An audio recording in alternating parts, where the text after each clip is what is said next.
Người đàn ông này sáng nào cũng lén lút tập cười sau lưng vợ mình khi cô đang ngủ say. Nhiều năm tập luyện khiến khả năng quản lý biểu cảm của anh đạt đến trình độ giả chân thượng thừa.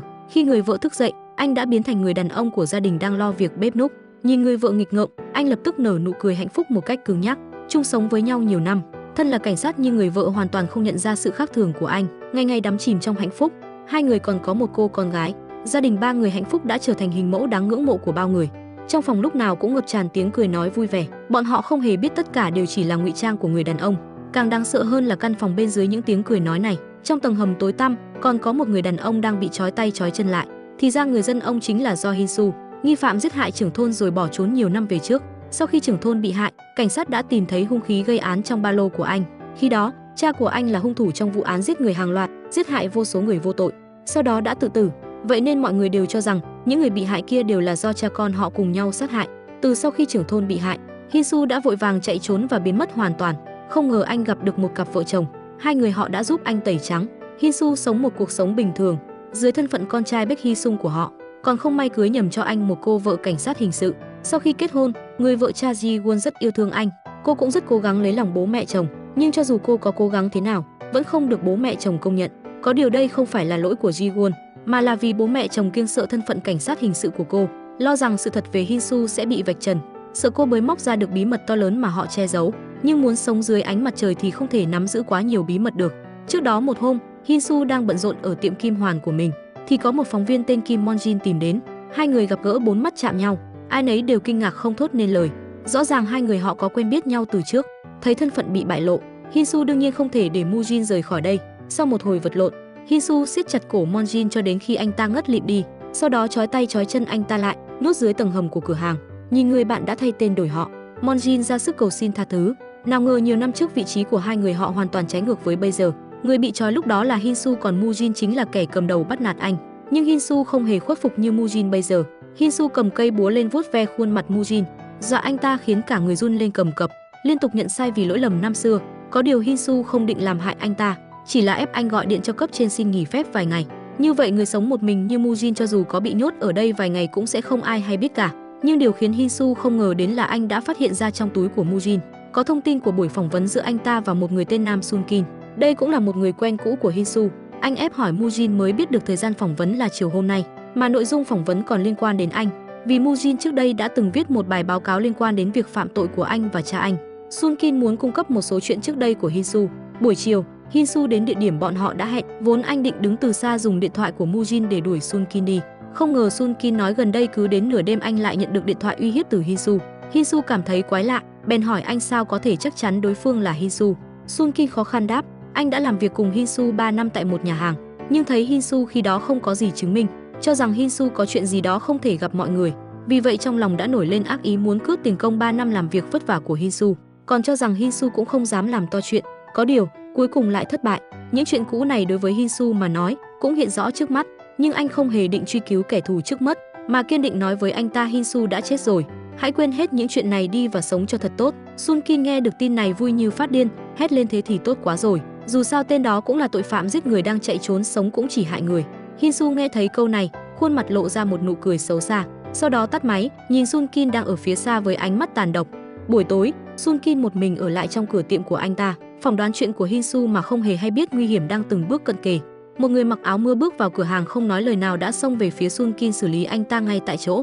Ji Won đang ngủ trên giường bỗng bừng tỉnh, phát hiện không thấy chồng nằm bên cạnh, cô ra phòng khách tìm anh. Lúc này cửa nhà từ từ mở ra, một người mặc áo mưa bước vào. Ji Won nhìn người trước mặt với vẻ khó hiểu, người đã cởi mũ áo mưa xuống, chính là anh chồng Hin Soo của cô. Ji Won vội bật đèn phòng khách lên, hỏi chồng muộn vậy rồi anh còn đi đâu? Hin Soo giơ túi đồ trong tay lên, nói là anh đi mua chút đồ uống. Ji Won nhìn thấy anh mua loại nước uống mà hai người họ thích nhất, trong lòng cũng hết nghi hoặc. Sau đó hai người ngồi xuống tâm sự với nhau về cuộc đời. Đương nhiên sự tình không phải như vậy. Thực ra Hin Soo đến gặp Monjin đang bị anh nhốt ở tầng hầm dưới nhà, còn giả vờ ra vẻ như muốn trừ khử Monjin vậy.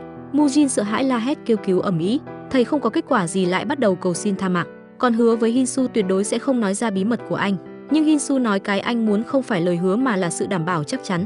Hin Soo phát hiện ra một bí mật của Monjin trong điện thoại anh ta. Monjin đã từng quay một video giúp hung thủ phạm tội. Dưới sự đe dọa của Hin Soo, Monjin chỉ có thể lấy video đó ra coi như một sự đảm bảo cho Hin Soo để đổi lấy sự tự do cho bản thân. Ngày hôm sau, Hin Soo đến nhà Monjin dựa theo địa chỉ mà hắn đưa. Anh mở máy tính xách tay trên bàn ra tìm thấy một thư mục ẩn. Hinsu vốn định sao chép nội dung bên trong, không ngờ anh vừa mở tệp ra, tìm thế nào cũng không tìm được video đó. Hinsu lúc này mới nhận ra mình trúng kế rồi. Mao Jin muốn lợi dụng cơ hội này đánh lạc hướng Hinsu, rồi tự mình tìm cách thoát thân dưới tầng hầm. Lúc này nhà Mu Jin có tiếng gõ cửa. Hinsu bước đến nhìn qua khe cửa, người đến lại chính là vợ anh. Thì ra, tối qua sau khi Sun Kin bị sát hại, hôm nay phía cảnh sát đã nhận được tin báo án. Ji Won lập tức đến hiện trường điều tra vụ án này. Qua điều tra nhật ký điện thoại của Sun Kin, phát hiện người cuối cùng gọi điện cho anh ta chính là Mu Jin. Vì vậy cảnh sát đã tìm đến nhà Mu Jin để điều tra. Ji Won gõ cửa nhưng không có ai trả lời, bèn lệnh cho cấp dưới cậy cửa xông vào. Khi bạn họ vào phòng, trong phòng đã không còn ai. Ji Won nhanh chóng phát hiện ra bất thường. Cô sờ vào chiếc máy tính vẫn còn đang nóng, suy đoán người trong nhà vừa mới rời đi không lâu, nói không chừng vẫn còn đang ở trong phòng này. Cô bắt đầu kiểm tra kỹ lưỡng cả căn nhà này. Lúc này Hinsu đang đứng bên ngoài ban công. Ji Won ra ban công tinh ý phát hiện ra chỗ này có thể trốn được, từng bước tiến về phía bên này. Hinsu cực kỳ căng thẳng. Đúng lúc Ji Won đang từ từ vén tấm rèm ra thì đồng nghiệp gọi cô lại, nói có người gọi điện thoại cho cô. Ji Won nhận điện thoại, người gọi điện lại chính là Hinsu đang trốn ngoài ban công. Hinsu nói với Ji Won có một phóng viên tên là Mu Jin tìm đến cửa hàng. Ji Won vừa nghe Mu Jin đang ở nhà mình lập tức chuẩn bị qua đó xem. Hinsu về nhà trước Ji Won, anh lập tức xuống tầng hầm, không ngờ vừa bước xuống đã bị Mao Jin cởi được trói tấn công. Có điều Mu Jin đã nhanh chóng bị anh khống chế. Vào thời khắc quan trọng, Hinsu thả Mu Jin ra nói với anh ta rằng cảnh sát đang tìm anh ta và cũng biết anh ta đang ở đây. Hinsu muốn anh ta đến sở cảnh sát một chuyến. Mu Jin nghe vậy thấy bản thân được an toàn rồi, bắt đầu tỏ ra ngạo mạn bắt Hinsu thấp giọng xin lỗi mình, còn tuyên bố rằng sẽ nói ra hết toàn bộ bí mật về việc anh giả mạo thân phận người khác, che giấu hành vi phạm tội. Hinsu lại không chút hoảng loạn, vì sau khi rời khỏi nhà Mu Jin, anh đã tìm thấy một chiếc camera ghi lại cảnh Mu Jin giúp hung thủ phạm tội. Mu Jin biết rõ nội dung bên trong có thể khiến anh ta cả đời này không ngóc đầu lên nổi. Cứ như vậy hai người thỏa thuận với nhau. Ji Won vội vàng quay về, vừa mở cửa ra đã đụng phải hai người mặt đầy thương tích. Cuối cùng hai người lấy lý do thương lượng giá cả mà xảy ra tranh chấp đánh lừa Ji Won. Mu Jin đến sở cảnh sát, họ phát lại lời nhắn của Sun Kin trong điện thoại cho Mu Jin. Trong điện thoại, giọng nói vốn bình tĩnh của nam Sun Kin dần trở nên kinh ngạc khi thốt ra cái tên Hinsu. Rõ ràng mấu chốt của vụ án này chính là tìm ra Hinsu. Bị cảnh sát thẩm vấn, Mu Jin thể thốt phủ nhận mình có liên quan đến Hinsu, vì Hinsu bây giờ đã sống dưới thân phận của Hisung rồi. Điểm yếu của anh ta cũng nằm trong tay Hinsu. Cảnh sát đến lấy lời khai của vợ nam Sun Kin. Người vợ một mực chắc chắn chồng mình chỉ có một kẻ thù duy nhất là Hinsu, vì gần đây cứ nửa đêm là Hinsu lại gọi điện thoại đến uy hiếp đe dọa. Đêm xảy ra vụ án, cảnh sát phát hiện ra tên mặc áo mưa đã ngồi xe taxi đến. Tài xế xe taxi cũng bị gọi đến để phối hợp điều tra, có điều không cung cấp được mấy thông tin hữu ích. Mao Jin quay về tòa soạn. Một vụ án chấn động như vậy, cấp trên còn hy vọng anh có tin tức độc quyền gì đó. Mao Jin rõ ràng không có hứng thú gì cả, nhưng khi thấy bản tin nói rằng thời gian gây án của tên mặc áo mưa là 3 giờ sáng, Mu Jin nhớ rằng lúc đó Hinsu rõ ràng đang ở dưới tầng hầm với anh ta. Mon Jin lúc này mới biết hung thủ không phải Hinsu mà là một người khác. Vì vậy anh ta đã chủ động đến tìm Hinsu, thuyết phục Hinsu hợp tác cùng anh ta tìm ra hung thủ thật sự. Hinsu có thể chứng minh mình trong sạch, Mu Jin cũng có thể có tin tức độc quyền của vụ án này. Hinsu vốn không muốn tham gia nhưng vụ án lần này có sức ảnh hưởng rất lớn. Cảnh sát bị thúc ép nhất định sẽ dốc hết sức lực để điều tra. Hinsu cũng lo thân phận của mình bị bại lộ nên đã đồng ý hợp tác cùng Mu Jin. Tiến trình điều tra của cảnh sát không hề có tiến triển, vì Hinsu đã mất tích từ mười mấy năm về trước, chỉ có thể tìm thấy một tấm ảnh hồi thiếu niên của anh. Lúc này bà Âu cùng quê với Hinsu nhìn thấy tin tức của cảnh sát yêu cầu cung cấp các manh mối liên quan đến Hinsu. Bà nhớ ra mình cũng có một tấm hình vô tình chụp được Hinsu gần đây. Bà lập tức lấy ra album ảnh và tìm ra được tấm ảnh đó. Sau khi xác nhận không nhầm lẫn gì liền gọi điện cho cảnh sát. Ji Won nhận điện thoại, biết được manh mối quan trọng lập tức đến nhà bà Âu. Người đàn ông này vì muốn bao che tội phạm, trong quá trình miêu tả chân dung cho cảnh sát, lại tả một người đẹp trai người thành cái kiểu như này. Cảnh sát đang ngơ ngác thì nhận được điện thoại, sau đó thông báo anh ta có thể về được rồi. Thì ra đã có người cung cấp cho cảnh sát bức ảnh của nghi phạm. Mu Jin nghe ngóng xong mới biết bức ảnh đó trong tay bà U ở quê bọn họ.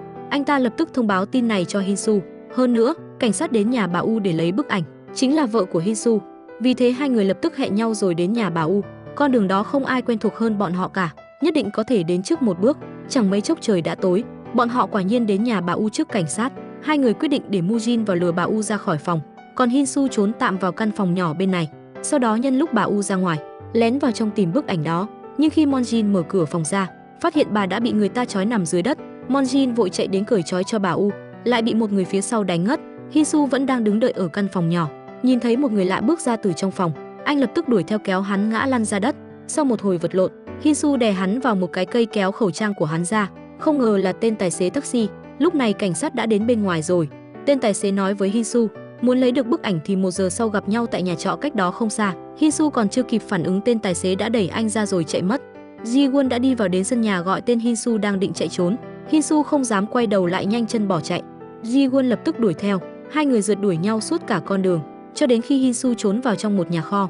Ji-won đến nhà kho cẩn thận tìm kiếm. Hinsu nhân lúc cô không phòng bị đã trùm bao lên đầu cô, còn quan tâm cô, lấy thân đỡ hộp dụng cụ rơi từ trên cao xuống. Sau đó vô cùng thành thạo còng tay Ji-won vào giá dụng cụ bên cạnh.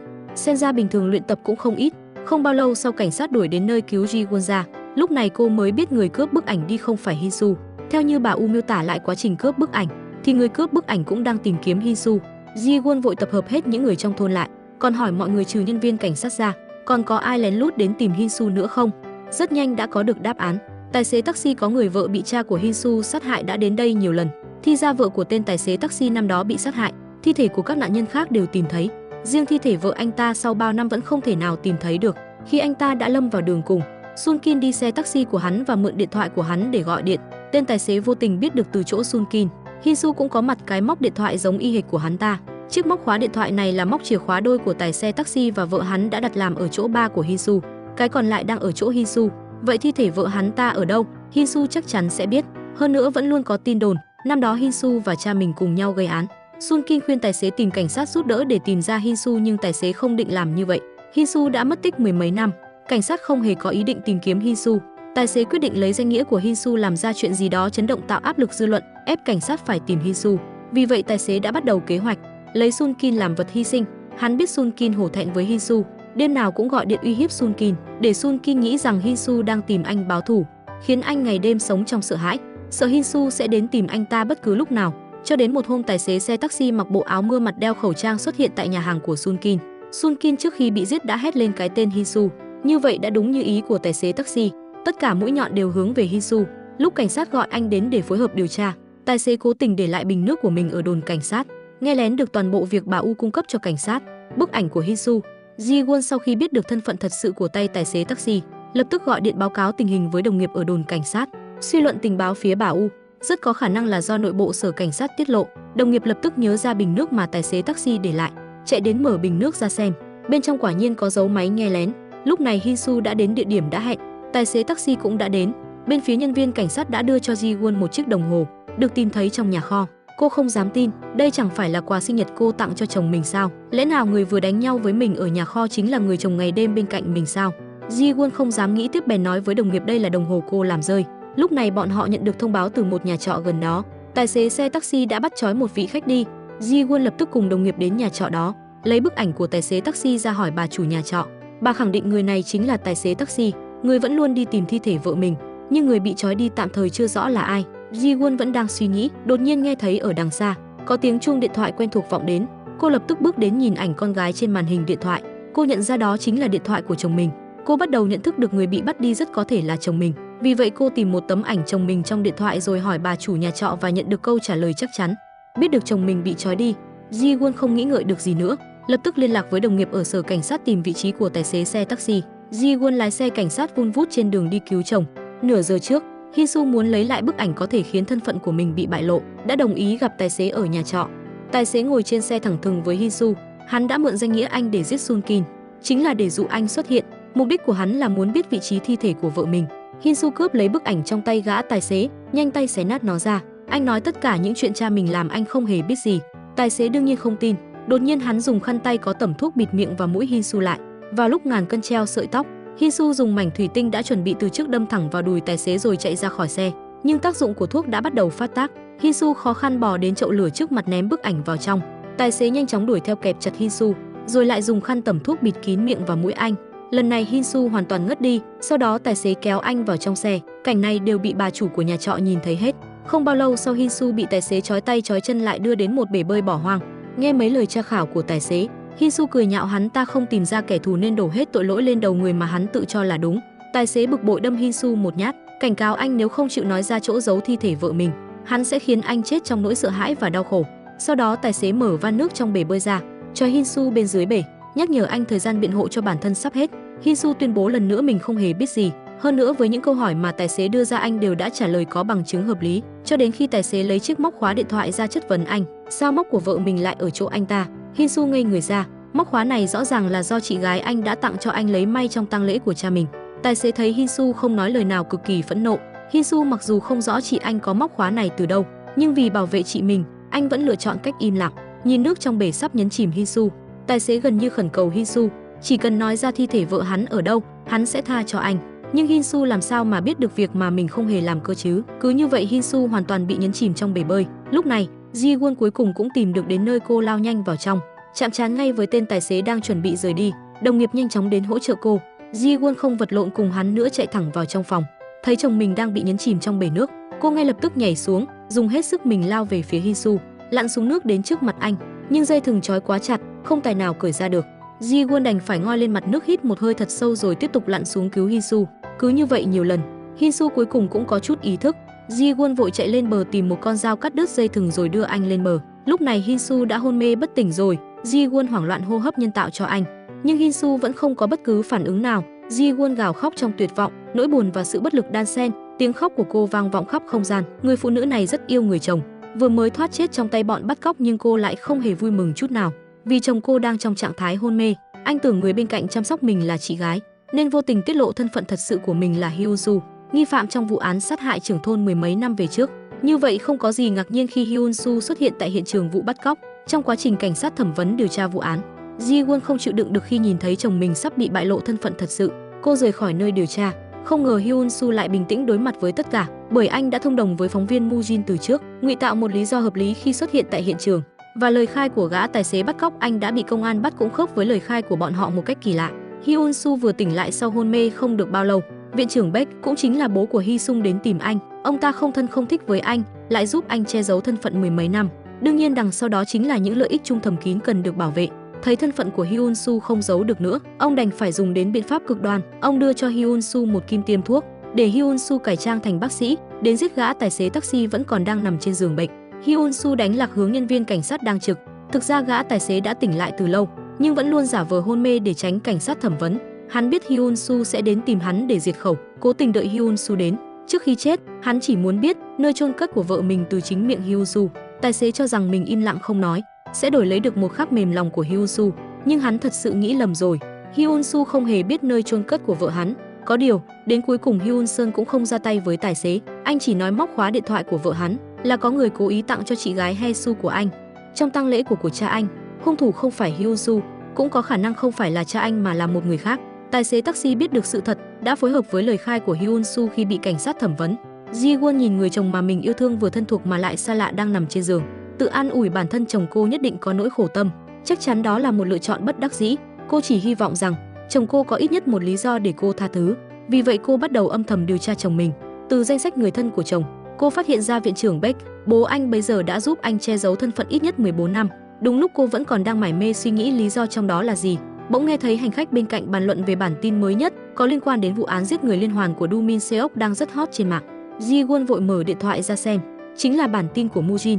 Trong đó còn đề cập đến một đoạn ghi âm mà nghi phạm đã đe dọa nhân chứng năm đó. Thì ra năm đó, nạn nhân cuối cùng trong vụ án giết người liên hoàn của Do Min Seok cũng chính là người vợ Jung Mi Seok của gã tài xế taxi.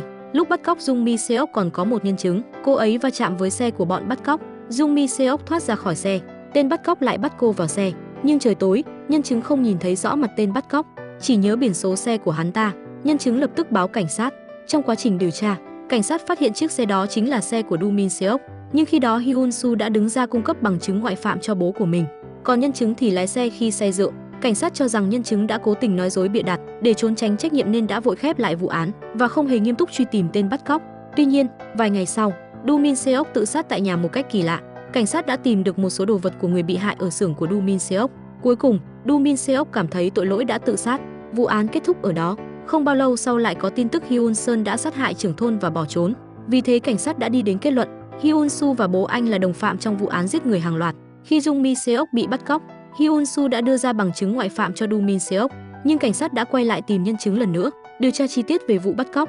Nhân chứng lại bị uy hiếp đã rút hết lại những lời khai trước đó. Có điều nhân chứng vẫn luôn giữ lại đoạn ghi âm mà bà bị uy hiếp năm đó. Mujin đã tìm đủ mọi cách để nhân chứng đưa đoạn ghi âm cho anh. Sau khi bản tin được phát sóng, tất cả mũi nhọn đều hướng về phía Hyun-soo đang bỏ trốn. Mọi người đều cho rằng người uy hiếp trong đoạn ghi âm chính là Hyun-soo. Ji-won về nhà cố ý bật bản tin trước mặt Hyun-soo, xem phản ứng của anh thế nào. Có điều Hyun Soo vẫn bày ra dáng vẻ không quan tâm, sau đó lén chạy ra ngoài ban công, gọi điện thoại cho Mujin, ép hỏi anh tại sao lại dắt mũi mọi người, biến anh thành đồng phạm như vậy. Hyun Soo nói hung thủ là một người khác, bảo Mujin phải đổi hướng điều tra. Mujin nhờ vào bản tin độc quyền này mà nổi như cồn, có chút đắc ý vênh váo. Quan trọng là anh ta cũng cho rằng người đó chính là Hyun Soo, nên không hề nghe lọt lời nói của Hyun Soo. Hôm sau, Ji Won lại đến trường học mà hồi nhỏ Hyun Soo theo học. Cô điều tra được nhiều thông tin quan trọng. Hyun Soo mắc chứng rối loạn chống đối xã hội, không biết biểu đạt cảm xúc bình thường sẽ rất yên tĩnh, nhưng chỉ cần có người dám động vào máy nghe nhạc của anh sẽ lập tức trở nên bạo lực vô cùng. Ji Won nhớ ra chiếc túi lấy từ chỗ vợ của Sun Kin, có đồ đặc mà Hyun Soo và Sun Kin để lại lúc cùng nhau làm thêm tại nhà hàng. Ji Won mở túi đồ ra xem, quả nhiên bên trong có một chiếc máy nghe nhạc. Sau đó cô lại đến nơi trước kia Hyun Soo làm việc để xác nhận. Ông chủ nhà hàng cũng chứng thực, Hyun Soo rất coi trọng cái máy nghe nhạc này. Ông từng động vào một lần, đã bị Hyun Soo tấn công. Chỉ cần có người động vào nó, anh sẽ không quan tâm đối phương là ai. Biết được những thông tin quan trọng này, Ji Won cầm túi đồ đó về nhà. Hyun Soo nhìn thấy túi đồ trong lòng kinh ngạc. Sau đó Ji Won lấy máy nghe nhạc trong túi ra. Hai vợ chồng ngồi đối diện nhau, đang diễn một cuộc chiến tâm lý căng thẳng. Cô tiếp tục lấy ra một cuốn sổ, sau đó quan sát tỉ mỉ phản ứng của chồng. Hyun Soo nhìn thấy những đồ vật quan trọng của mình, nhưng vì thân phận bây giờ, anh phải cố gắng kìm chế cảm xúc lại, làm theo yêu cầu của vợ. Anh mở cuốn sổ ra, hai người nhìn nhau cười, cố tỏ vẻ thoải mái. Ji Won thầm nghĩ em cũng có thể làm được giống anh, lừa anh không chớp mắt. Hyun Soo nhìn những bản phác thảo mà anh đã thiết kế trong cuốn sổ, thậm chí bên trong còn có rất nhiều thiết kế đến bấy giờ anh vẫn còn sử dụng trong xưởng của mình. Ji Won muốn anh giúp đỡ tìm trong hiệp hội đồ thủ công mỹ nghệ của bọn anh, thợ thủ công mỹ nghệ làm được mấy đồ này, biết đâu có thể bắt được nghi phạm. Hyun Soo lại nói tay nghề của người này quá kém, không có ấn tượng gì cả. Đương nhiên Ji Won cũng lường trước được anh sẽ nói như vậy, thay vào đó lại muốn anh cùng cô đến căn xưởng cũ bỏ hoang của Do Min Seok ở quê nhà. Hyun Soo mặc dù trong lòng rất kháng cự với nơi đó, nhưng trước lời đề nghị của vợ, anh không có cách nào từ chối được. Khi họ đến nơi thì trời cũng đã tối, hai người cẩn thận đi vào hầm bên dưới công xưởng. Ji Won đột nhiên lấy chiếc máy nghe nhạc ra, bật bài nhạc bên trong lên, còn nói muốn dò đoán tâm lý của Hyun Soo tại nơi này. Nghe thấy giai điệu quen thuộc, Hyun Soo bắt đầu có chút mất kiềm chế. Ji Won tiếp tục kích động anh. Cô nói ông chủ của hàng nơi Hyun Soo làm việc trước kia sẽ qua đây, sau đó giả và gọi điện thoại cho ông ta. Hyun Soo căng thẳng đến nỗi cả người run rẩy. Ji Won đã chuẩn bị sẵn sàng trước sự tấn công có thể đến bất cứ lúc nào của anh. Không ngờ Hyun Soo lại ngã thụp xuống đất, sắc mặt trắng bệch không thể thở nổi. Ji Won đành dìu anh vào trong xe. Nhìn Hyun Soo đau đớn, trong lòng Ji Won cũng không khỏi đau lòng. Nhưng người đàn ông này đã lừa dối cô 14 năm qua, cô tự thuyết phục bản thân nhất định không được mềm lòng. Buổi tối hai người nằm trên giường, Hyun Soo nhân lúc Ji Won ngủ say đi ra ngoài. Ji Won đương nhiên chưa ngủ. Hyun Soo đến nhà Mujin.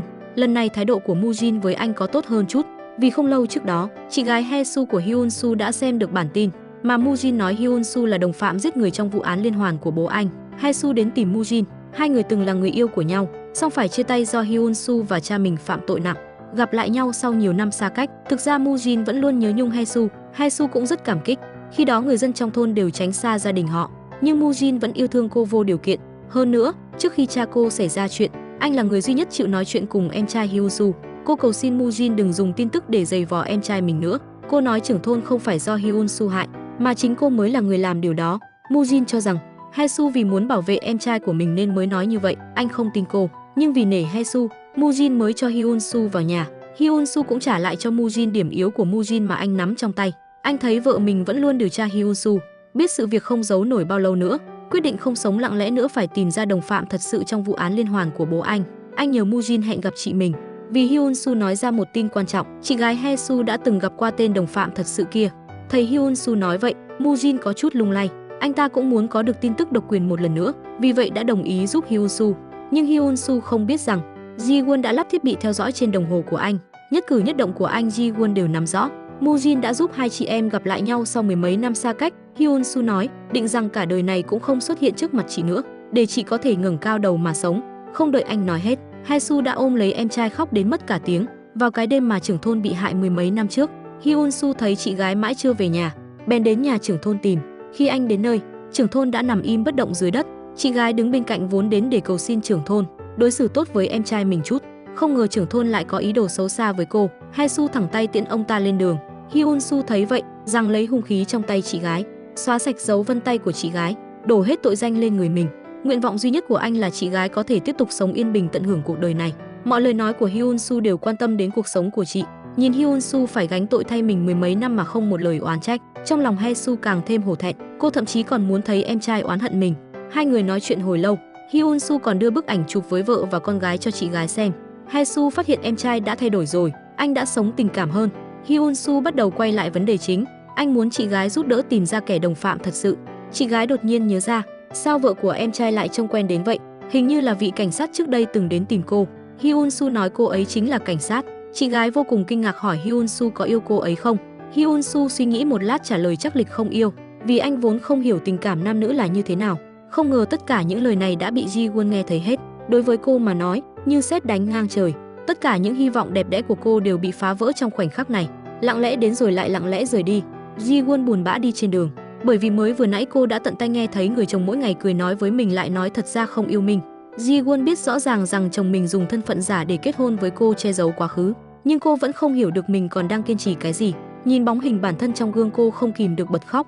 Lúc này con gái gọi điện tới cho cô, hình ảnh con gái hồn nhiên ngây thơ trong màn hình dường như đã cho cô thấy được lý do để tiếp tục. Ji Won quay về đồn cảnh sát, cô đi tìm túi hành lý có thể làm lộ thân phận của Hy Sung, ra ngoại thành rồi đốt trụi hết tất cả, vì con gái cô chỉ có thể để cho Hy Sung sống tiếp với thân phận giả. Những ngày thường Hy Sung đều khiến cho cô cảm thấy ngọt ngào, nhưng vào lần gặp mặt này đây thì cô chỉ cảm thấy phản cảm. Ji Won thầm quyết định sẽ từ từ rồi xa Hy Sung không làm bại lộ thân phận anh, coi như đây là món quà cuối cùng tặng anh vì con gái mình. Hy Sung cùng chị gái và cả phóng viên Mu Jin tiếp tục điều tra đồng phạm của vụ án liên hoàn. Mười mấy năm trước trong lễ tang của cha Hae Soo đã thấy một đồng phạm, cô chỉ nhớ người đã ngồi trước bài vị của cha khóc rất thương tâm, rồi nói nợ cha một ân tình. Người đó lấy tấm gỗ hình con cá tặng cho Hae Soo, còn để lại số điện thoại cho Hae Soo, nói cô nếu muốn giúp đỡ thì hãy gọi điện cho người đó. Tiếc là thời gian trôi quá lâu rồi Hae Soo không nhớ rõ tướng mạo của người đó nữa, số điện thoại có cũng chưa nhớ ra được. Ba người bọn họ cũng không còn cách nào để thu được nhiều thông tin hơn nữa. Cuộc điều tra rơi vào bế tắc. Sự nóng vội của anh đã khiến cho Mu Jin tức giận một cách khó hiểu. Hai người còn cãi nhau, nhóm ba người suýt thì tan rã. Lúc này Hae Soo lên tiếng, cô nói một câu nhắc nhở Hy Sung, anh trở nên vội vã như vậy không giống với bộ dạng của ngày trước, đó là vì anh đã thay đổi, đã bận tâm điều gì đó. Có lẽ Hy Sung cũng không biết bản thân lúc này quan tâm tới gia đình như nào. Sau khi giải quyết mâu thuẫn, ba người tiếp tục điều tra, manh mối không nhiều, chỉ có thể phân tích lại đoạn ghi âm mà đồng phạm gọi đe dọa nhân chứng. Hy Sung phát hiện trong đoạn ghi âm này có đoạn tiếng gì nghe không rõ ràng, dường như đã nghe qua ở đâu đó nhưng lại không nhớ từng nghe ở đâu. Lúc này chuông cửa vang lên, Mu Jin tưởng là đồ ăn mình gọi đã tới, nhưng vừa mới mở cửa ra thì phát hiện Ji Won tới đây. Vừa lúc shipper đã mang tới 3 phần pizza. Ji Won nhìn giày ở cửa biết rằng trong nhà có người nên đã mượn cớ để vào nói chuyện. Thấy Mu Jin không cản được nữa, Hy Sung chủ động ra ngoài cửa. Ji Won vừa ngạc nhiên hỏi sao anh ở đây vậy. Hy Sung bình tĩnh trả lời là do Mu Jin mời tới giúp cậu ấy phân tích vụ án giống với người cha làm thợ thủ công của anh. Ji Won đi vào phòng nhìn thấy Hae Soo. Hae Soo vô cùng khẩn trương, nhưng Ji Won biết rất rõ mối quan hệ của ba người họ nên không có hỏi nhiều. Thấy bọn họ cũng đang điều tra đồng phạm, cô nói mình cũng muốn điều tra cùng. Mu Jin nói điểm nghi hoặc của Hy Sung với đoạn ghi âm cho Ji Won nghe. Ji Won nói rằng mình cũng không nghe ra âm thanh đằng sau đó là gì, thế nhưng có thể tìm đội kỹ thuật phòng cảnh sát tới phân tích. Buổi tối khi Ji Won trở về nhà, Hy Sung đã dày công chuẩn bị một bữa ăn kỷ niệm 5 năm chuyển nhà, nhưng Hy Sung càng dốc lòng thì Ji Won lại càng cảm thấy phản cảm. Cả hai dường như đã hiểu rõ giả tình giả nghĩa mà ăn tối với nhau. Chỉ có con gái ngây thơ vui vẻ nhất. Giữa bữa ăn, Ji Won nhận được kết quả phân tích ghi âm của đội kỹ thuật.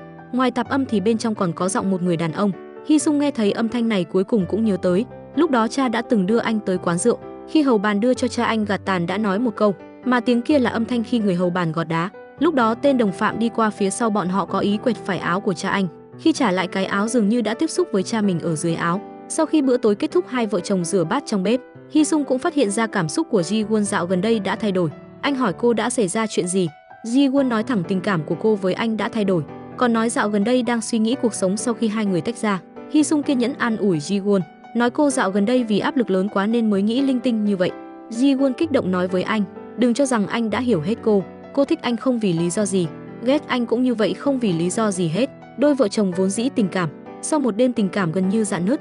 Hy Sung cố gắng bảo cô suy nghĩ lại, nhưng Ji Won là cảnh sát không nghe bất kỳ lời nào của anh, thậm chí còn không muốn nhìn mặt anh nữa. Bây giờ cô chỉ quan tâm tới vụ án chưa được giải. Hy Sung giả này vẫn chưa biết chuyện gì đã xảy ra vậy nên đã tìm tới hai người kia. Ba người cùng suy đoán đây là biểu hiện của thời kỳ chán ngấy sau hôn nhân. Mu Jin dựa vào 30 năm kinh nghiệm độc thân của mình nghĩ cách giúp cho anh. Con gái thì phải tặng quà. Hy Sung cũng đã nghĩ ra một cách tặng một món quà độc đáo, đó chính là tìm ra tên đồng phạm. Việc không thể lỡ, Hy Sung bắt đầu đi điều tra. Anh đi tới quán rượu trước đây cha dẫn anh tới, đi tới quầy thì phát hiện nơi đây hơn 10 năm qua không thay đổi, tới cả người phục vụ vẫn là người đó. Anh gọi một cốc rượu, cầm cốc rượu lên rồi nói trước đây bố mình tới, người phục vụ đều sẽ tự tay khắc đá. Người phục vụ nói chúng tôi chỉ khắc đá cho những khách hàng đặc biệt.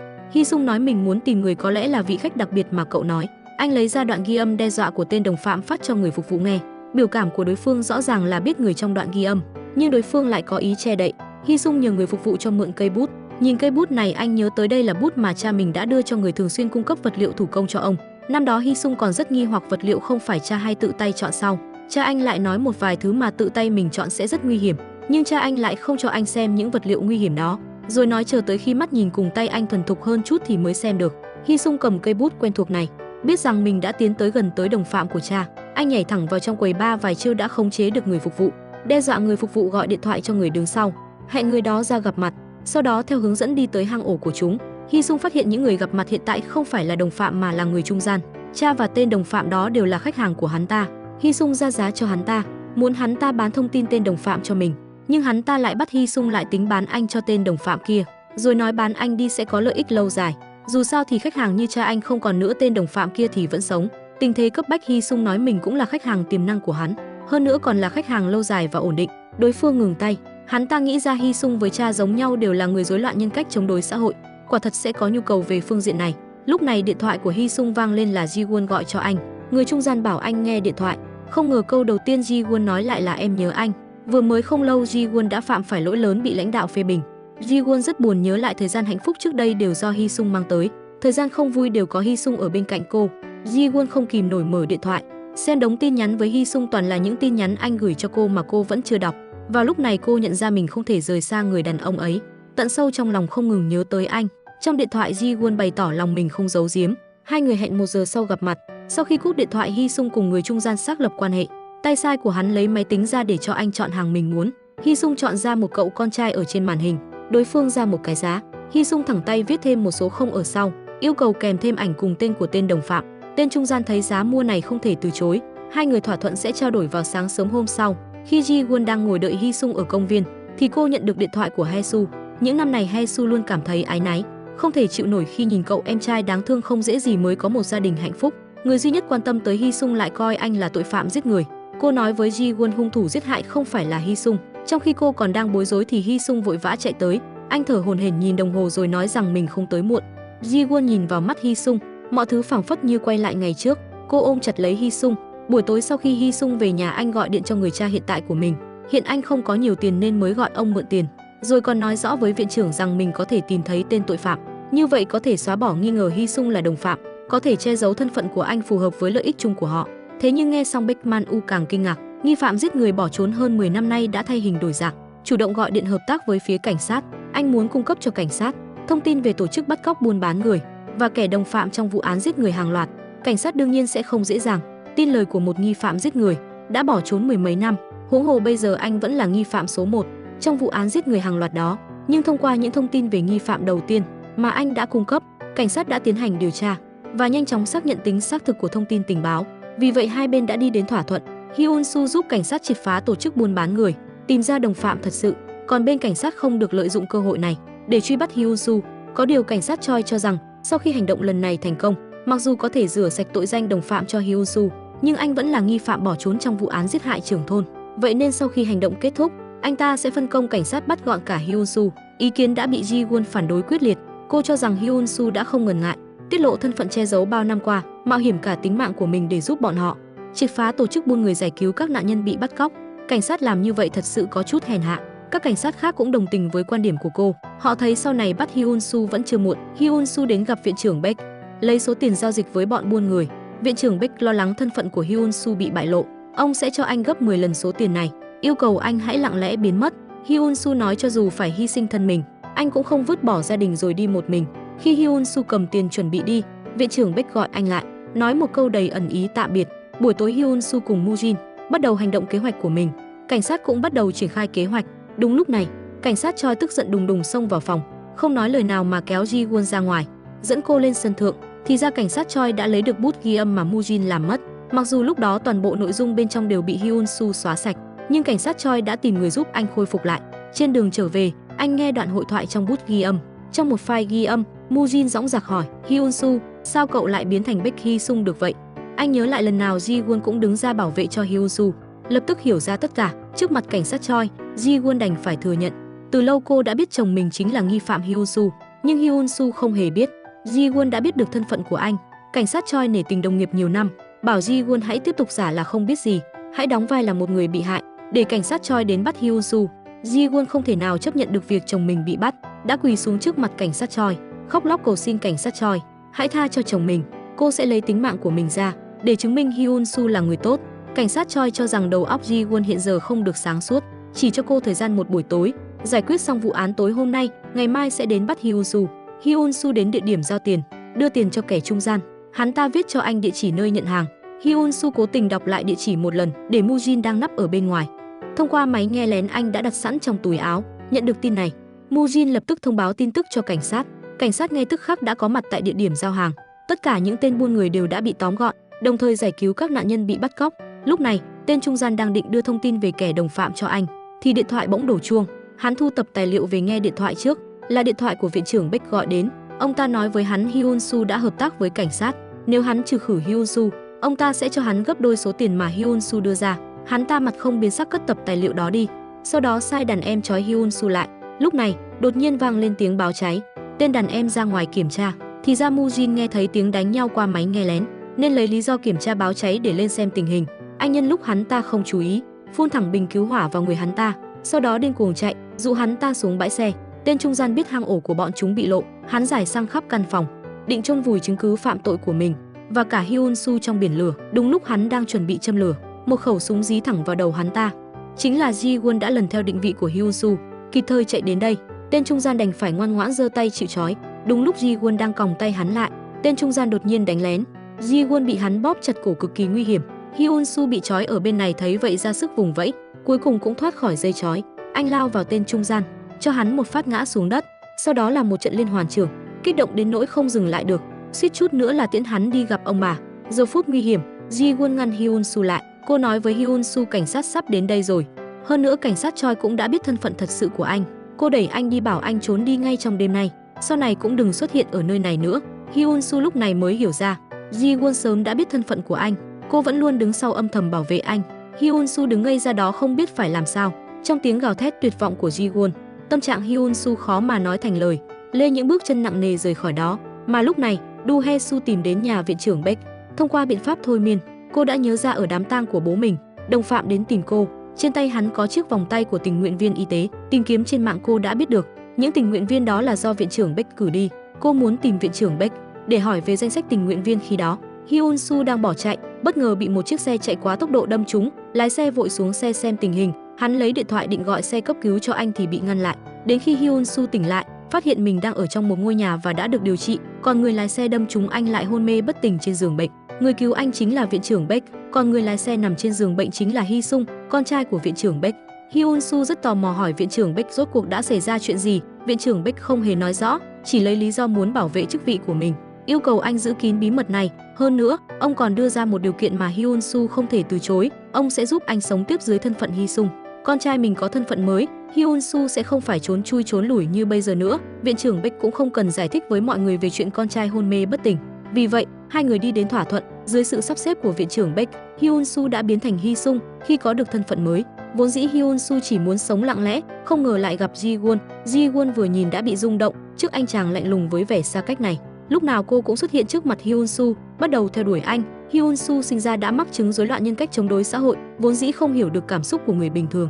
Cuối cùng anh vẫn chấp nhận Ji-won, lý do đương nhiên không phải vì rung động trước tình cảm của Ji-won, mà vì từ khi bố anh qua đời, ông đã biến thành cơn ác mộng trong lòng Hyun-soo, thường xuyên xuất hiện trước mắt anh, còn luôn gieo vào đầu anh những ý nghĩ xấu xa anh không thể nào thoát khỏi được. Nhưng Hyun-soo phát hiện ra, chỉ cần có Ji-won ở bên cạnh anh, bố anh sẽ tự động rời đi, không còn xuất hiện trước mắt anh nữa. Cứ như vậy, Hyun-soo thân là nghi phạm giết người, bất ngờ lấy vợ sinh con.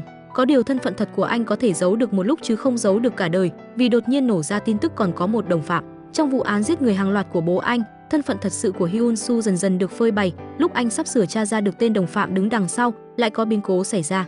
Không ngờ viện trưởng Beck vẫn luôn giúp anh che giấu thân phận mười mấy năm qua, lại có quan hệ với tên đồng phạm. May mà Ji-won kịp thời đến giải cứu Hyun-soo. Lúc này, chị gái Hae-soo đến nhà viện trưởng Beck bày tỏ lòng biết ơn với vợ chồng ông vì đã giúp em trai mình che giấu thân phận. Sau khi xác nhận rằng Hae-soo không biết gì nhiều, hai vợ chồng giả vờ ra vẻ người tốt làm việc tốt. Hesu cũng nói rằng cô đến tìm viện trưởng Beck là muốn xin danh sách những tình nguyện viên năm đó. Cô nói mình đã nhớ ra, nghi phạm có đeo chiếc vòng tay tình nguyện viên này, nếu bây giờ nhìn thấy tên đồng phạm, cô chắc chắn có thể nhận ra hắn. Viện trưởng Beck cho rằng Hyun-soo đã bị giải quyết rồi, nên đồng ý với yêu cầu của cô, bảo cô hôm sau đến phòng làm việc của ông để lấy danh sách. Lúc Hesu chuẩn bị ra về, bà Beck đã gọi cô lại, hỏi cô rằng tên đồng phạm đó có đặc điểm gì không. Nói dối là để viện trưởng Beck dễ dàng tìm kiếm giúp cô hơn. Hesu nhớ kỹ lại cảnh tượng lúc đó, nói với bọn họ móng tay trái của tên đồng phạm rất ngắn, hình như là một người rất thích cắn móng tay, mà lúc này có một người đang nấp ở trong phòng, lặng lẽ nhìn bọn họ điên cuồng cắn móng tay trái của mình. Hắn chính là Hesu, người đã tỉnh lại sau nhiều năm hôn mê. Cảnh phim quay về quá khứ từ vụ bắt cóc vợ của tài xế taxi cho đến cuộc gặp gỡ với bố của Hyun-soo tại quán bar, có thể thấy Hesu xuất hiện rõ ràng trong mọi hoàn cảnh. Đồng phạm cuối cùng cũng đã lộ diện, chính là con trai thật của viện trưởng Beck, Hee-sung. Vào cái đêm mà Hee-sung tông xe vào Hyun-soo, bà Beck ở nhà dọn dẹp phòng ngủ cho con trai, vô tình phát hiện Hee-sung giấu dưới giường những ghi chép phạm tội của mình và cả móng tay của người bị hại mà hắn siêu tầm. Trong lòng bà Beck sụp đổ ngay lập tức. Bà cầm con dao gây án của con trai đến bên cửa sổ muốn tự sát, lại trông thấy Hee-sung đang đào một cái hố trong vườn, định chôn Hyun-soo vừa bị hắn tông xe vào. Bà Beck chạy đến ngăn Hee-sung lại. Hee-sung cũng không ngờ rằng bà Beck đang ở nhà. Hắn liên tục giải thích đây không phải lỗi của mình, là người đó tự đâm vào xe hắn. Sau đó vẫn tiếp tục đào hố chôn sống Hyun-soo. Bà Beck vốn mắc hội chứng nóng này, nhìn thấy cảnh tượng trước mắt thật sự không chịu được, đâm Hee-sung một nhát. Hee-sung ngã gục xuống đất trở thành người thực vật. Bà Beck ngày nào cũng sống trong hổ thẹn, nhìn con trai nằm trên giường bệnh, sống dựa vào máy móc. Bà quyết định rút ống dẫn ra khỏi người con, để con không phải tiếp tục sống khổ thế này nữa, xong chuyện bà cũng sẽ lên đường cùng con luôn. Viện trưởng Beck nhận được tin báo của giúp việc lập tức chạy về nhà. Hai vợ chồng tranh cãi gay gắt, đúng lúc hai người giằng co nhau, đột nhiên phát hiện Hee-sung đã tỉnh lại. Sau khi tỉnh lại, Hee-sung không hề trách cứ mẹ mình, ngược lại vô cùng thương bà. Bây giờ danh tính kẻ đồng phạm của Hee-sung sắp bị phát hiện, bà Beck vô cùng lo lắng. Còn viện trưởng Beck lại rất bình tĩnh, ông nói với bọn họ, Hee-sung chỉ đến tang lễ của bố Hyun-soo, cho dù Hee-sung có nhận ra Hee-sung, cũng không ai có thể chứng minh được Hee-sung chính là đồng phạm, mà nhân vật then chốt là Hyun-soo cũng bị ông ta xử lý rồi, vậy nên bọn họ mới không làm khó Hee-sung, để cô ta đi. Lúc này, Hyun-soo đang trên đường bỏ trốn. Nghĩ lại Ji-won vì giúp anh che giấu thân phận mà phải chịu đau khổ, giờ phút này anh thực sự đã cảm nhận tình yêu sâu sắc mà bấy lâu nay không thể hiểu được. Anh ngừng chạy trốn, liên tục gọi điện cho Ji-won, nhưng trong lòng Ji-won rất rối ren, cô vừa không nỡ rời xa chồng, vừa lo lắng anh sẽ gặp nguy hiểm, vậy nên vẫn không nghe máy. Cô chỉ hy vọng Hyun-soo mau chóng rời khỏi đây. Hyun-soo hiểu ý của Ji-won, nhưng vẫn dừng xe bên đường không muốn rời đi. Chỉ một lát sau, Ji-won ngồi taxi đã xuất hiện trước mặt anh. Hyun-soo vội xuống xe, bước đến trước mặt Ji-won, đau đớn xin lỗi. Cô nói mình là một kẻ dối trá, đã lừa dối khiến cô tổn thương. Ji-won ôm chặt Hyun-soo vào lòng, hai người ôm nhau khóc, quyết định đương đầu với tất cả, tháo bỏ lớp ngụy trang xuống, cùng nhau bắt đầu lại từ đầu. Dù chỉ còn một đêm duy nhất, hai người vô cùng trân trọng đêm cuối cùng bên nhau, vì trong lòng họ đều rõ điều gì đang chờ đợi họ vào ngày mai. Sáng sớm hôm sau, cảnh sát Choi đến trước cửa nhà bọn họ. Ji-won dẫn Hyun-soo ra ngoài, đến cuối cùng cô cũng chỉ có thể nén đau đớn, tự tay mình giao Hyun-soo cho cảnh sát. Ji-won vô cùng ngạc nhiên, cảnh sát Choi không lấy còng tay ra, chỉ nói là muốn nói chuyện cùng bọn họ. Vào phòng, cảnh sát Choi nói, dựa vào hồ sơ điều tra vụ án, anh phát hiện ra, sau khi trưởng thôn bị sát hại, các dấu vết ở hiện trường đã được thu dọn sạch sẽ. Hyun-soo thân là nghi phạm, lại để hung khí trong chiếc ba lô dễ phát hiện như vậy, dường như là cố tình để người khác trông thấy. Kể từ khi bố anh phạm phải tội giết người hàng loạt, hai chị em đã bị người dân trong thôn kỳ thị. Sau khi xảy ra vụ án, mọi người đều cho rằng Hyun-soo đã làm chuyện đó, chỉ có chị gái của Hyun-soo là ngoại lệ. Còn chưa đợi cảnh sát Choi nói hết, Hyun-soo đã khẳng định trưởng thôn là do anh sát hại. Thấy Ji-won ra sức biện hộ cho chồng, nhưng lại không thể đưa ra bất cứ bằng chứng cụ thể nào. Cảnh sát Choi dường như đã hiểu ra nỗi khổ tâm của bọn họ. Anh để chiếc bút ghi âm có thể vạch trần thân phận thật sự Hyun-soo lại, rồi rời đi. Ji-won khó hiểu chạy theo anh ra ngoài. Cảnh sát Choi chỉ để lại một câu, bi kịch của hai chị em họ tôi cũng không muốn động đến giống cô. Ji-won đi làm được đồng nghiệp thông báo rằng vất vả cả đêm mới bắt được tên trung gian buôn người sang treo, lại để hắn trốn thoát ở bệnh viện rồi. Hyun-soo sau khi biết tình hình, một mình hẹn gặp cảnh sát Choi, đương nhiên không phải vì cảm ơn, mà anh đã suy luận ra được một thông tin quan trọng trong lúc giao dịch với Sang Treo. Giữa chừng đã có người gọi điện đến, đưa ra một số tiền lớn để Sang Treo xử lý anh. Người này rất có khả năng là tên đồng phạm mọi người đang tìm kiếm, mà người biết được giao dịch của anh và Sang Treo lại có đủ năng lực tài chính điều khiển Sang Treo. Chỉ có thể là viện trưởng Beck. Anh đoán ông ta nhất định sẽ tiếp tục sai Sang Treo ra tay với anh, không muốn Ji-won lo lắng, nên Hyun-soo mới nhờ cảnh sát âm thầm giúp đỡ anh, muốn lấy mình ra làm mồi nhử, dụ đối phương ra tay lần nữa. Như vậy, vừa có thể tìm ra được đồng phạm, vừa có thể bắt được Sang Treo đang bỏ trốn. Quả nhiên sau khi Sang Treo bỏ trốn, đã liên lạc với viện trưởng Beck để lấy tiền. Hắn muốn viện trưởng Beck dụ Hyun-soo đến một nơi chỉ định sẵn rồi ra tay. Hyun-soo cũng gọi điện cho viện trưởng Beck giả vờ nói phải đi công tác xa, muốn mượn căn biệt thự ở đó của viện trưởng Beck. Viện trưởng Beck lập tức thông báo tin này cho Sang Treo. Không ngờ hôm đó, trong nhà viện trưởng Beck lại xảy ra chuyện, người giúp việc câm điếc ở nhà ông. Sau nhiều ngày quan sát đã phát hiện ra bí mật của gia đình họ, bà ta viết một tờ giấy cho bà Beck yêu cầu một khoản lớn phí bịt miệng, hai người giằng co nhau. Người giúp việc không may làm bà Beck bị thương ở đầu. Lúc này, Hy Sung từ trong phòng đi ra thấy mẹ mình bị đánh, tức giận vô cùng. Người giúp việc vẫn ra hiệu uy hiếp đòi tiền bọn họ. Không ngờ Hy Sung vẫn chưa hồi phục khả năng vận động, đột nhiên lại đứng lên. Người giúp việc sợ hãi chạy ra ngoài, nhưng vẫn bị Hy Sung kéo lại vào trong. Hy Sung độc ác xử lý bà ngay tại chỗ. Lúc cả nhà viện trưởng Beck đang dọn dẹp thi thể của người giúp việc, Hyun Soo vốn dĩ phải đi công tác xa, giờ lại cùng Ji Won đến nhà viện trưởng Beck. Hyun Soo muốn đích thân đến đối chất cùng viện trưởng Beck để lấy được chứng cứ từ ông. Anh nhờ cảnh sát Choi dẫn người đến mai phục ở biệt thự. Một khi Sang Treo xa lưới, Hyun Soo có thể vạch trần thân phận đồng phạm của viện trưởng Beck. Ji Won biết được kế hoạch của Hyun Soo, nhất quyết đòi đi cùng anh. Lần này, bọn họ đến để giăng bẫy viện trưởng Beck, không ngờ chính mình lại rơi vào cái bẫy tinh vi hơn mà ông bày ra. Cảnh sát Choi mai phục hai bên biệt thự, bắt được một người đúng giờ đó đến biệt thự, nhưng sau khi xác nhận đó không phải là Sang Treo mà là quản gia của biệt thự. Hyun Soo nhận được tin vô cùng thất vọng, nói mình đã đánh giá thấp viện trưởng Beck rồi. Viện trưởng Beck lớn tiếng kêu oan. Hyun Soo lại nói rõ ràng những điểm đáng nghi của viện trưởng Beck, không ai biết rõ hoàn cảnh của anh hơn ông ta cả. Lúc này, bà Beck đứng ở một bên mới lên tiếng, bà nói chính mình đã lỡ miệng để người giúp việc trong nhà biết thân phận thật sự của Hyun Soo, còn lấy ra tờ giấy mà giúp việc đã uy hiếp bà cho bọn họ xem. Ji Won vừa định mở ra trong phòng đột nhiên mất điện. Viện trưởng Beck nói dối dạo này công tắc điện hay bị trục trặc, bèn đứng dậy đi kiểm tra. Thực tế là ông cùng Hy Sung bí mật thực hiện kế hoạch của bọn họ. Lúc viện trưởng Beck gọi điện cho Sang Treo để hắn đến biệt thự xử lý Hyun Soo, Hy Sung đã giằng lấy điện thoại trong tay ông, hỏi hắn đã tiết lộ cho Hyun Soo biết chuyện viện trưởng Beck mua chuộc hắn chưa. Sang Treo đáp rằng hắn không nói thẳng, chỉ tiết lộ với Hyun Soo là có người đã chi một số tiền lớn để hắn giết anh. Hy Sung đoán Hyun Soo chắc chắn đã biết hết mọi chuyện. Cái cớ ở nhờ biệt thự khi đi công tác thực chất chỉ là một cái bẫy, vì vậy đã hủy bỏ kế hoạch để Sang Treo trừ khử Hyun Soo. Hy Sung lén đến bãi đậu xe, mở cốp xe của Hyun Soo ra, ném sợi tóc của người giúp việc vào trong xe anh. Bà Beck vẫn đang ở trong phòng cố thanh minh với hai người, nói không chừng chính người giúp việc đã nói ra thân phận của Hyun Soo. Sau đó chuyện này đã truyền đến tai của tên đồng phạm. Hyun Soo và Ji Won không có chứng cứ, cũng không có gì để nói. Bà Beck thấy điện mãi vẫn không sáng, đứng dậy vào bếp định thắp nến.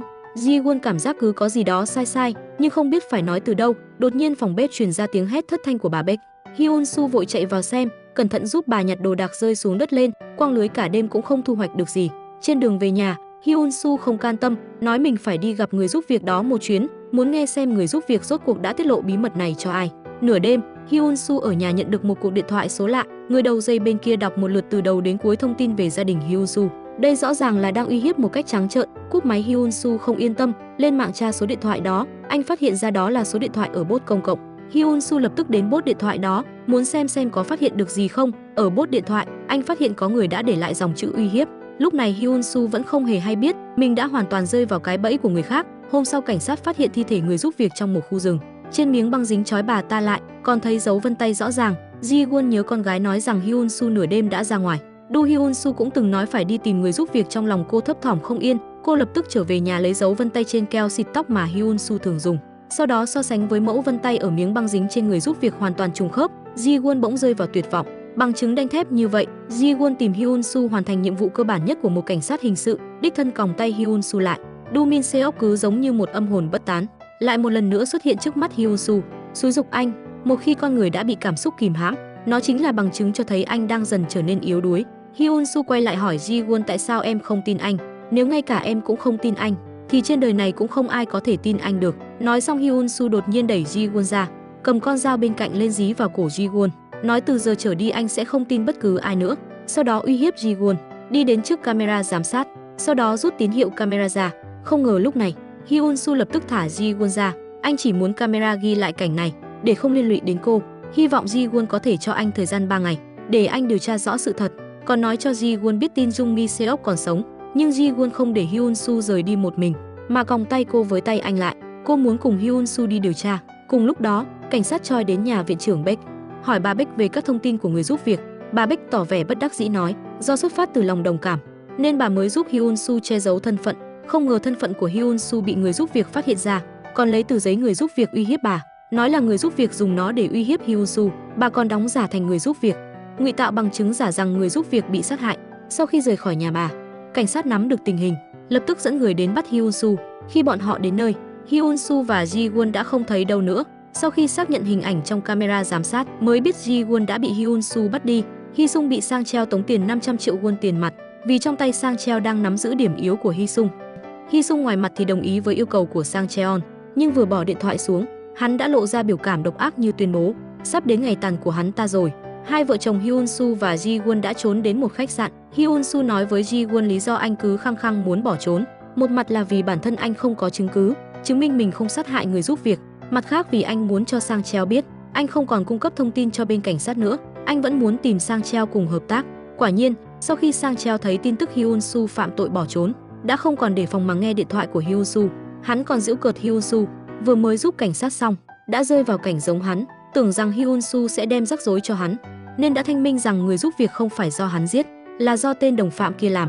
Hyun Soo nhân cơ hội này tỏ ý muốn hợp tác cùng hắn, còn tiêm vào đầu hắn rằng tên đồng phạm độc ác kia sẽ không dễ dàng bỏ qua cho người biết rõ sự tình như hắn đâu. Đến lúc đó anh chỉ cần dùng Jung Mi Seok đến tìm hắn để nhận tiền, còn tôi sẽ giúp anh giải quyết tên đồng phạm kia. Sang Cheo lăn lộn giang hồ bao năm, đương nhiên không dễ gì bị Hyun Soo thuyết phục, có điều khi quay về vẫn rất rối rắm không biết phải làm sao, thậm chí còn dùng cách lật đồng xu để quyết định. Lúc này, Jung Mi Seok bị nhốt phía sau mới lên tiếng. Cô kể cho Sang Cheo nghe về chuyện Hy Sung đã đánh lén, ra tay độc ác với Du Min Seok thế nào. Trong lời nói còn lộ ra sự sợ hãi rùng rợn. Sang Cheo giờ mới biết, thì ra không phải Du Min Seok tự sát, Hy Sung đến người của mình cũng ra tay tàn nhẫn, người ngoài như hắn càng không phải nói. Lúc này trong khách sạn, Hyun Soo giả với muốn Ji Won đến ôm anh, nhưng lại nhân lúc cô không phòng bị, còng tay Ji Won vào kệ bàn. Anh muốn một mình đối phó với những kẻ để tiện đó, không muốn liên lụy đến Ji Won. Cho dù Ji Won nói mình không hề quan tâm những thứ đó, nhưng vẫn phải dương mắt nhìn Hyun Soo rời đi một mình. Một lát sau Hyun Soo liên lạc với Sang Cheo, hai người đi đến thỏa thuận. Buổi tối, Hae Soo một mình về nhà, bỗng thấy một người mặc áo đen đang lén lút trước cửa nhà. Cô lấy điện thoại ra chuẩn bị báo cảnh sát. Tên đó thấy vậy nhanh chân bỏ chạy. Hắn chạy xuống con hẻm bên dưới, lại bị cảnh sát mai phục sẵn ở đây để bắt Hyun Soo bắt được.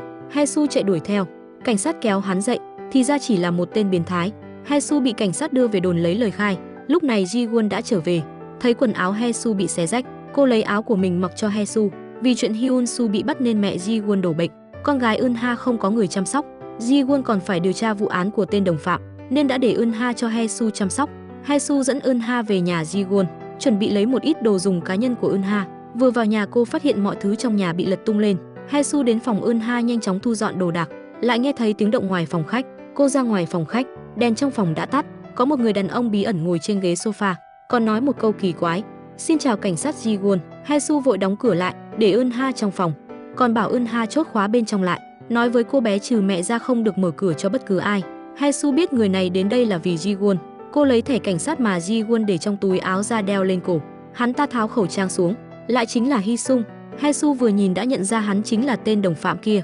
Hy Sung nói mình cũng không muốn thế này, nhưng tại vì cô cứ không chịu an phận, hắn bước đến trước mặt cô, nhìn thẻ cảnh sát trên người cô, hắn nói không thể không trừ khử cô. Hae Soo giờ mới biết Hy Sung không hề nhận ra Ji Won, bèn đóng ra thành Ji Won để cứu Nu-ha.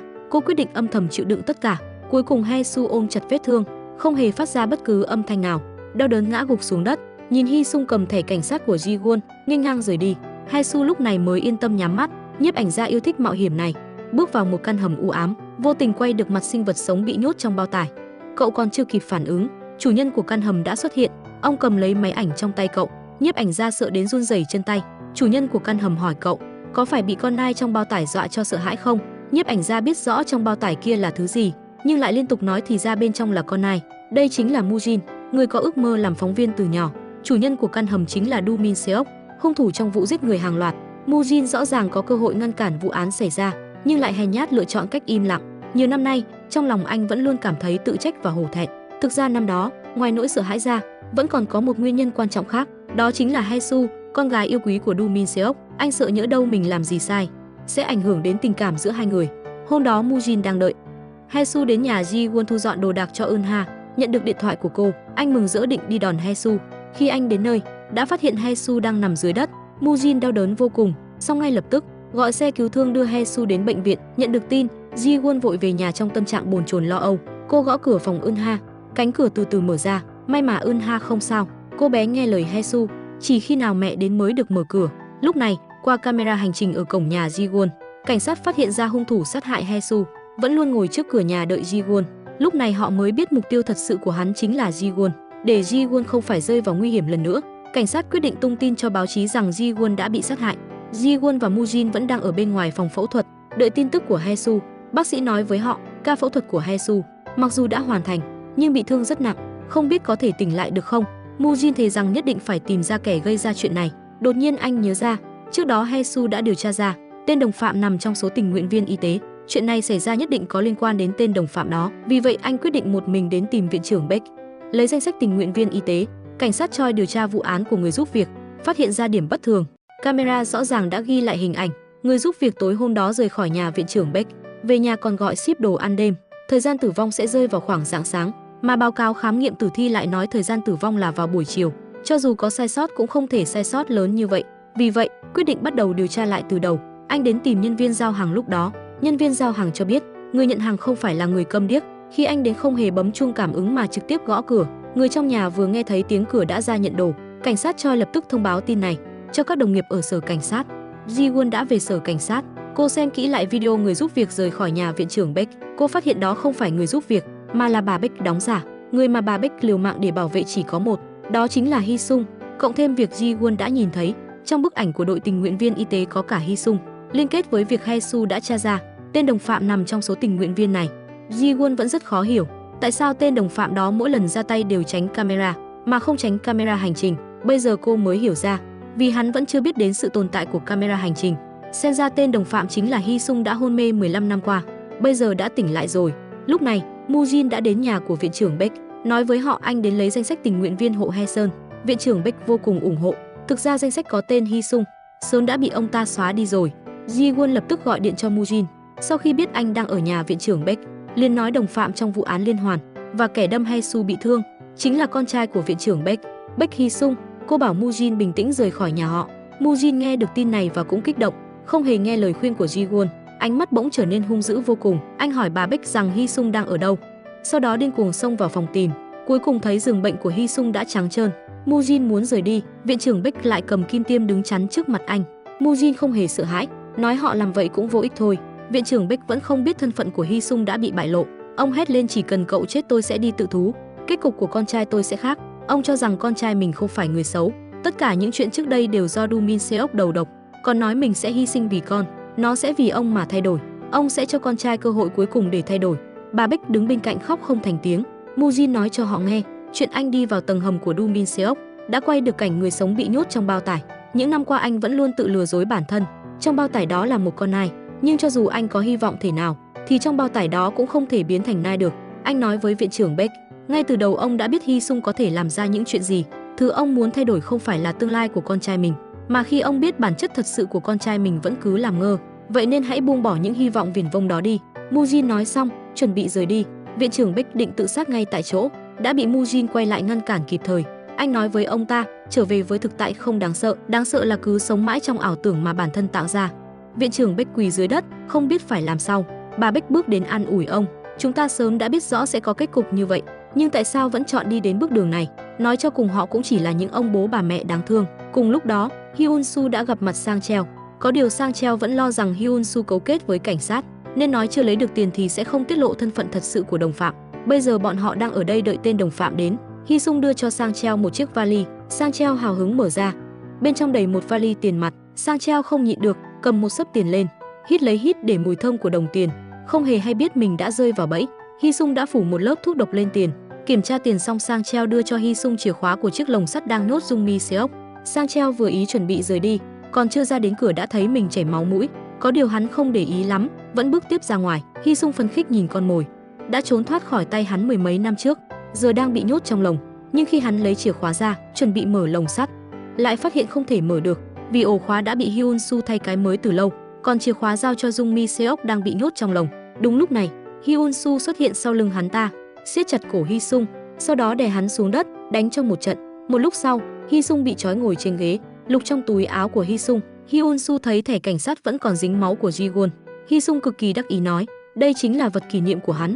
Hyun-soo vô cùng hoảng sợ, anh không dám tin, túm áo Hee-sung chất vấn. Hee-sung chỉ nói, Do Min Seok đã khiến hắn trở thành ma quỷ, hắn cũng phải biến Hyun-soo thành ma quỷ giống hắn, như vậy mới công bằng.